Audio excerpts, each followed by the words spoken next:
Hey, welcome to Legacy Builders to the Legacy Builder. Here on this channel, we talk about home ownership, building multiple streams of income, contracting, and repair. My name is Takesha. If this is your first time, welcome. If not, welcome back. Well, today I have some encouragement for all of you entrepreneurs. It's tough.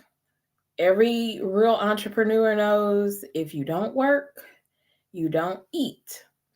And not being able to work or eat will lead you to being really hungry and homeless.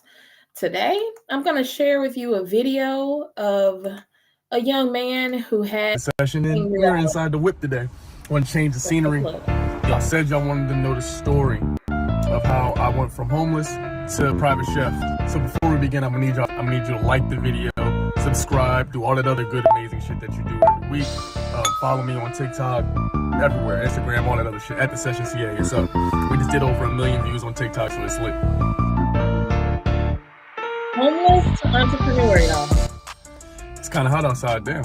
Look like I got a stemple. Disregard my stemple, y'all. We still straight. But look, I want to tell y'all the story, man. So I moved from my home in Philadelphia, PA. I lived in the suburbs before I left and moved to California. So look, let me fill y'all in on the stories and details. The shit is wild, okay? So I'll keep it as short as I can. I hope I remember everything, okay? It's hot as shit out here. All right, so look, I'm at the crib just like anybody else. I'm working a 9 to 5, right? I'm working at this insurance company. Y'all can hear me. Job was trash. Everything was trash. All my relationships with girls was trash. I was dating this girl, you know what I mean? But every girl I dated at the crib, the last two, I didn't have a ton of girlfriends, you know, but the last two I had, one ended poorly and the other girl just told me I wasn't shit, wasn't gonna be shit. All I do is smoke weed and I don't have no money and I'm not nothing. So, you know how that shit go when you living at the house. I'm living in my grandfather's attic. Everybody around me's poor, nobody got no money. Only person with some money is my grandfather. And like most black families, the grandparents have the money, so everybody goes to them with the problems and shit, you feel me? So none of my friends ever want to do shit. All my white friends, they was just pretty much drinking or doing drugs. All my black friends either getting into trouble or didn't want to do shit. I'm talking about nothing. So I'm in a predicament, you know, I'm an outgoing person, I always want to make moves. Man, I used to go out every weekend, bro, no girls. Used to go out to the mall, to everywhere you could think of. All I would get was numbers. Meanwhile, they eating, they getting all the girls you could think of. My white homies getting girls, even though they're ugly. You know what I'm saying? So I'm like, this is backwards. None of the girls are like, oh, I don't like black guys, all this other shit, right? With the combination of all those things, I was like, you know what, fuck it, I'm going to move. There's nothing out here serving me. I'm making $39,000 a year, and this is with 2 raises at this company.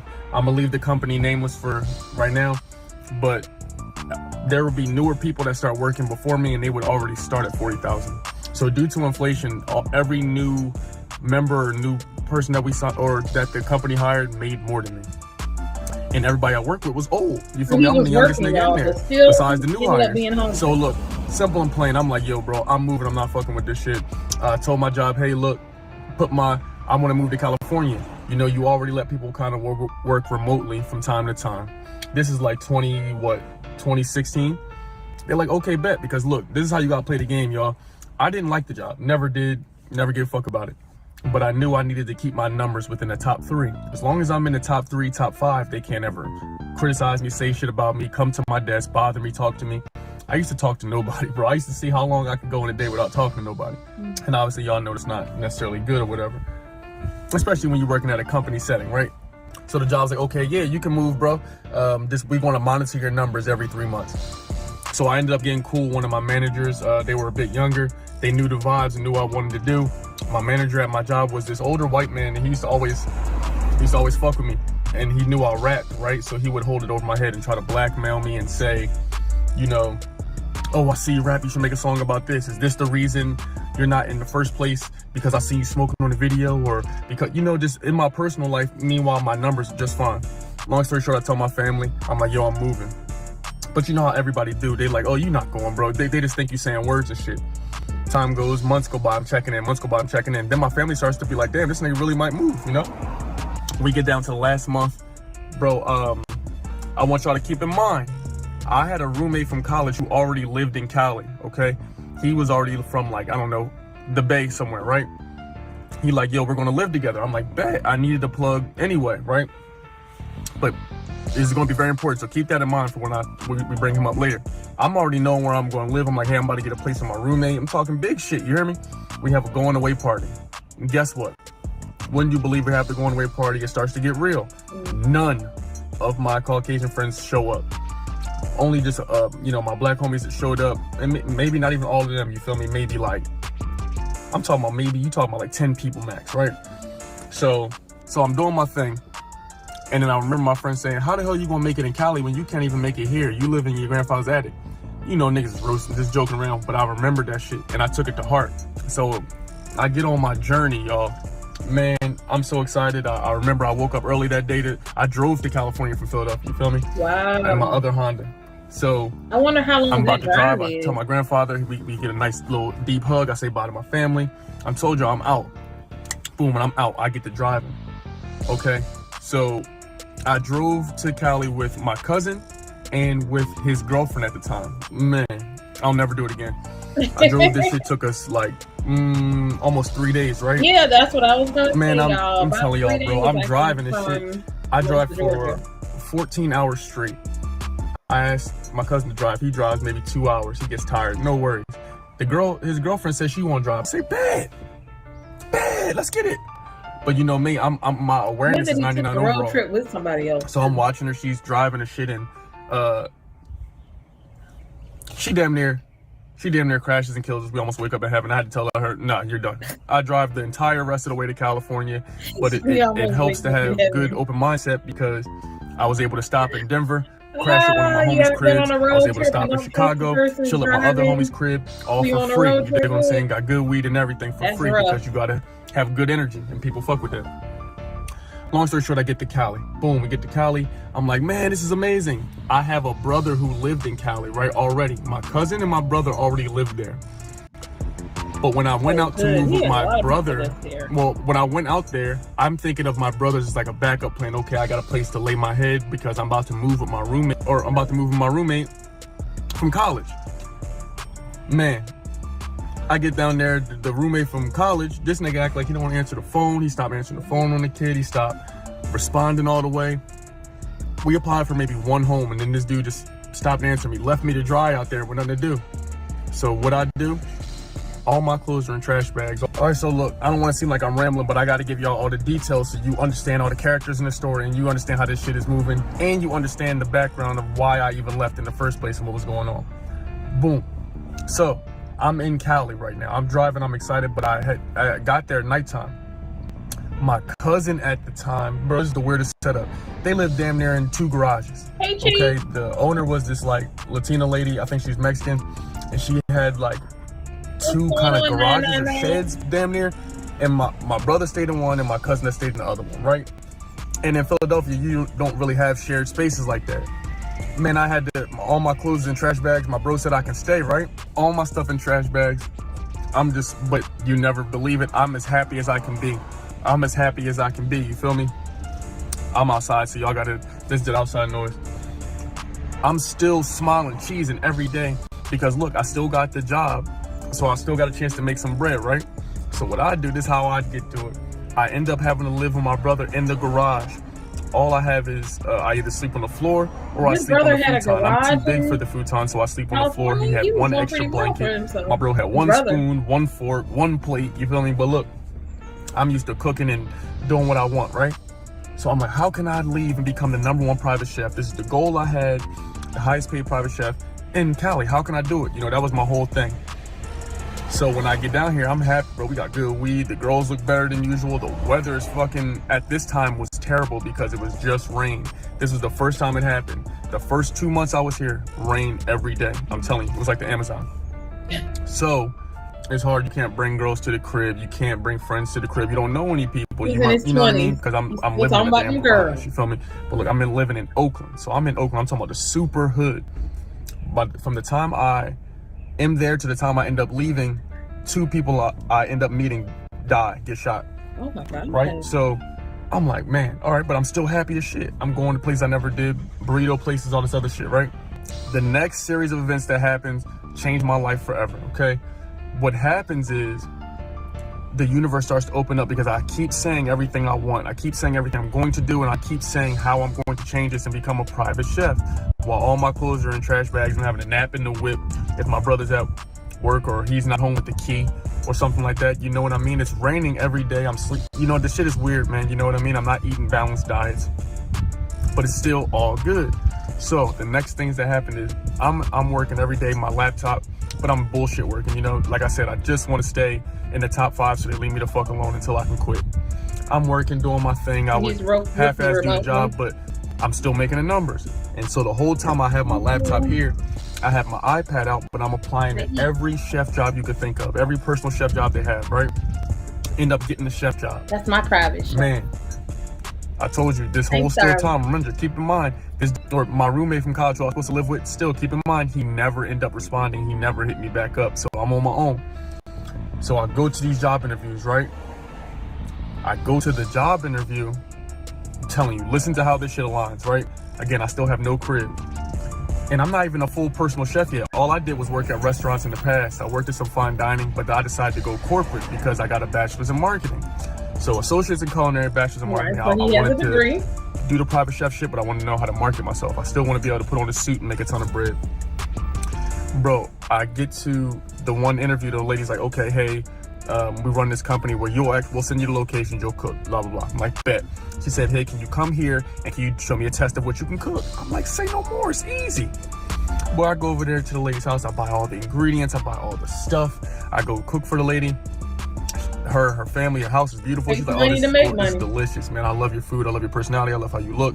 There's not a lot of young black dudes who are doing what I was doing, right? Because if for any of y'all who've seen my food, I kind of, make it art. You know what I mean? Make it more aesthetic. You get what I'm saying? So she's like, okay, you're hired. We want you to go to this location, I think tomorrow or in 2 days or whatever. And this is where it's going to be, in San Francisco. So I'm geeked up. I'm like, wow, I'm about to be able to ready to quit my job, etc., right? You still had a job. Then the universe threw me a curveball. You got to see how much you want this shit. What happened? I'm at the second interview. Well, not the interview, the job that they sent me to, right? This ended up being a company called Comma AI. The best job I ever had to this day. Best job ever. It's a house full. It's a mansion in San Francisco. I pull up. It's a mansion with all rich, young, Caucasian people from around the world. Dog, this young people, rich. You get what I'm saying? Millionaires, they come from wealth. The people, they come from families where everybody just wears scarves and shit where it's not even cold. They have tennis practice and recitals and piano. You know what I'm saying? The real rich ones. Scarves when it's not cold. The real people you see on TV. So I go in, they're like, oh, what's up, bro? They're all chill as shit. Some of them smoke, they chilling, right? He's funny. I cooked them food 2 days in a row. I used some of my last money that I have to cook for them. As I'm cooking his money. For them, they're like, yo, this is fire, yada, yada, yada. But the whole time back in, the lady, they're paying that company, the lady who hired me, right? So I go to get my check. I'm like, hey, I already cooked for you for free. You didn't reimburse me. And now I need reimbursements for picking up the groceries for these people and cooking. Wouldn't you know, she gives me the runaround for days. I end up going back the last day. It's a Friday. I only work Monday through Friday, right? I go tell the company, hey, Comma AI, shout out to Viv, my favorite person in the world. I go up and I'm like, hey, to the company I'm cooking for, hey, I think it's gonna be my last day because they're not paying me. I have to still structure something. I gotta live. I'm still living out of trash bags and shit, right? Bro,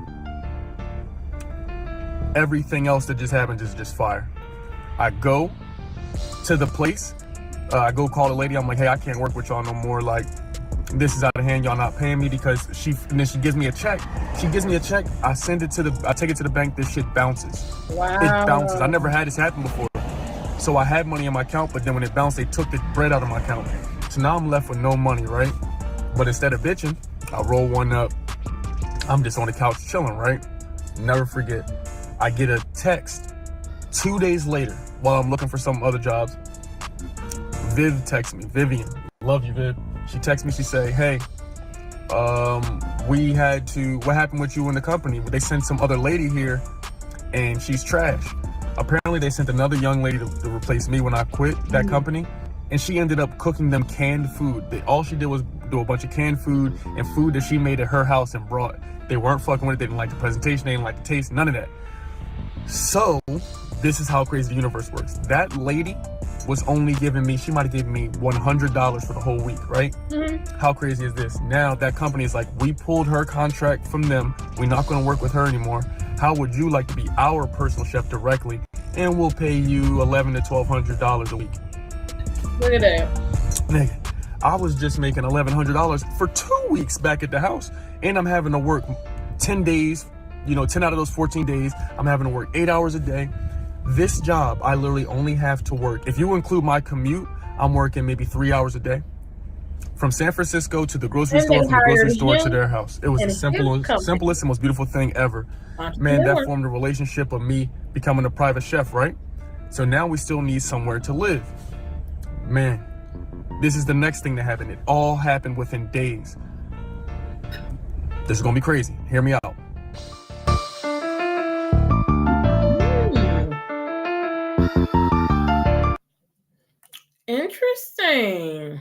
Interesting. That's part one.